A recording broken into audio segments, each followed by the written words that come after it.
Students, ये next video है मेरा क्लास 10 के लिए। क्लास 10 चैप्टर 1 का एक टॉपिक है। तो मैं टॉपिक बाय टॉपिक भेजूँगा। जिस टॉपिक में ज़्यादा डिफ़िकल्टी हो रही है उस टॉपिक को कर लेंगे। ओके, इस टॉपिक क्या है? Prove that √2 is an irrational number. इसको प्रूव करने के लिए सबसे पहले क्या करना पड़ेगा? हमें ये एज्यूम करना पड़ेगा उल्टा कि √2 रैशनल नंबर है। उस तरह से प्रूव करेंगे। तो √2 सबसे पहले क्या लिखा है? Let us assume that √2 is a rational number. तो √2 एक रैशनल नंबर है, ये हमें पहले ही ये मान लेना है। अच्छा, अगर √2 रैशनल नंबर है तो फिर हमें पता है कि रैशनल नंबर को हम कौन से फॉर्म में लिख सकते? P/Q या फिर A/B, जो भी हो। तो यहाँ पे क्या लिखा? √2 इक्वल्स टू A/B, जहाँ पर A और B को प्राइम नंबर है। नेक्स्ट, अब दोनों साइड हम स्क्वायर कर लेंगे। तो square √2 whole square equal to A/B whole square. तो √2 इंटू √2 2 हो गया, और इस साइड A²/B²। नेक्स्ट, B² इस साइड चला गया तो 2 के साथ इंटू हो गया। 2B² equal to A²। Next है B²। अब 2 जो है उसको मैं इस साइड लेके आ रहा हूँ, तो 2 इस साइड आ जाने से नीचे चला जाएगा, क्योंकि यहाँ पे 2 ऊपर था तो इक्वल टू के इस साइड जगह चेंज हो रहा है तो 2 नीचे चला आया। तो B² इक्वल टू A²/2। अब इधर से साफ हमें पता चल रहा है कि ये A² मतलब जो भी नंबर हम बिठा सकते हैं A² में, तो A² जो है वो 2 से कम्प्लीटली डिविजिबल है, यानी कम्प्लीटली डिवाइड होता है, रिमाइंडर 0 आएगा। तो 2 A² को कम्प्लीटली डिवाइड करता है। तो थ्योरम के हिसाब से, एक थ्योरम है, वो थ्योरम क्या कहता है कि अगर कोई भी नंबर A² को डिवाइड करता है तो फिर वही नंबर A को भी डिवाइड करेगा। ये थ्योरम है। तो A² को डिवाइड कर रहा है 2, तो फिर यही 2 A को भी डिवाइड करेगा A। तो इसका एग्जांपल एक देख लेते हैं। जैसे कि हमने A को 4 मान लिया तो A² 4² हो जाएगा। 4² यानी 16, 16 2 से डिवाइड होता है। तो जो A है 4, वो भी 2 से डिवाइड होता है। ठीक है। नेक्स्ट क्या है? 2A² को डिवाइड कर रहा है, 2 A को भी डिवाइड करेगा। और कोई भी नंबर अगर डिवाइड होता है कम्प्लीटली, तो फिर कम्प्लीटली हो या कम्प्लीटली ना हो, मतलब पूरी तरह से ना हो, तो हमें क्या पता है कि एक चीज़ dividend equal to divisor multiply quotient plus remainder. यानी हम अगर डिवाइज़र को कोसेंट को मल्टीप्लाई कर दे, जो आंसर आएगा उसको रिमाइंडर के साथ प्लस कर दे, तो वो उतना ही होगा जितना कि हाँ डिविडेंड है। तो ये दोनों बराबर हो जाएगा।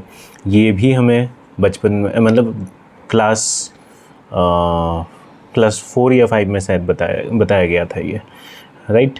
तो अब इसी रिस्पेक्ट में, मतलब मैं कि ये क्या समझा रहा हूँ, मैं ये समझा रहा हूँ कि A equal to 2C, A equal to 2C ये कैसे आया? किसी को समझ नहीं आ सकता है, तो उनके लिए समझा रहा हूँ मैं।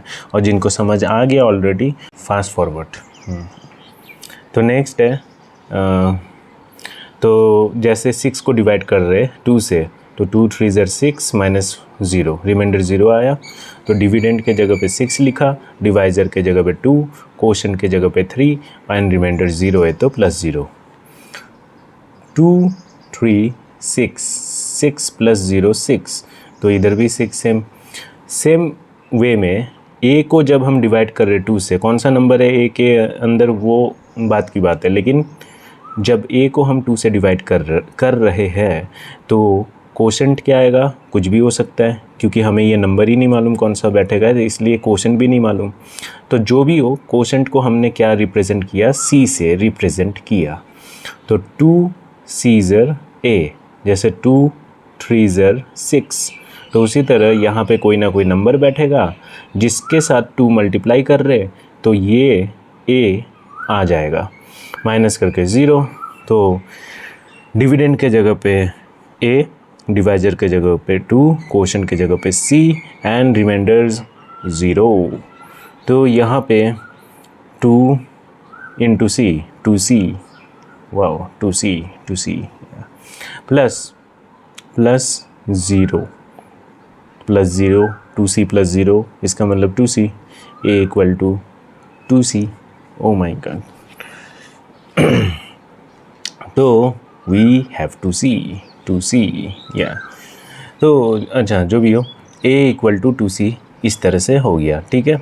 अब a के जगह पे 2c लिख, a इक्वल टू 2c, फिर से स्क्वायर करते हैं दोनों साइड, तो स्क्वायर करने से a square equal to 2c whole square. अरे इधर पे नहीं दिख रहा है भाई, हाँ।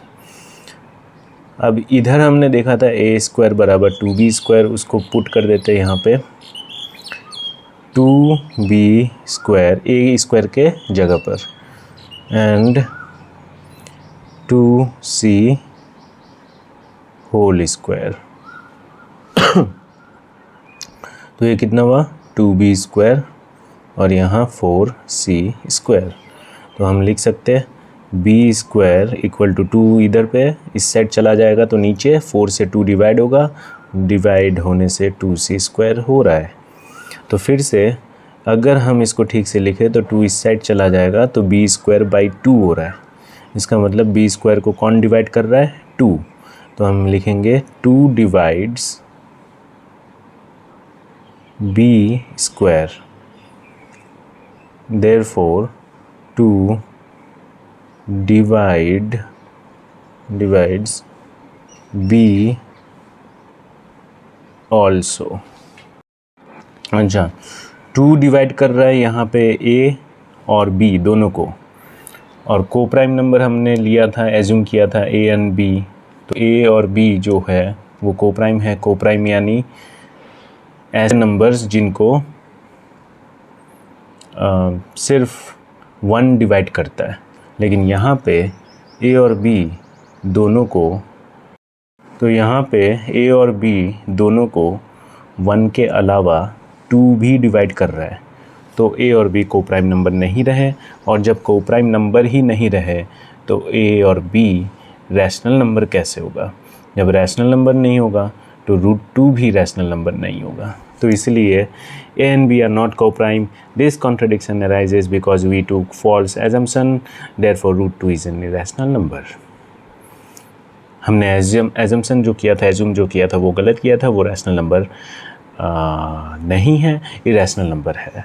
Okay, finished, done.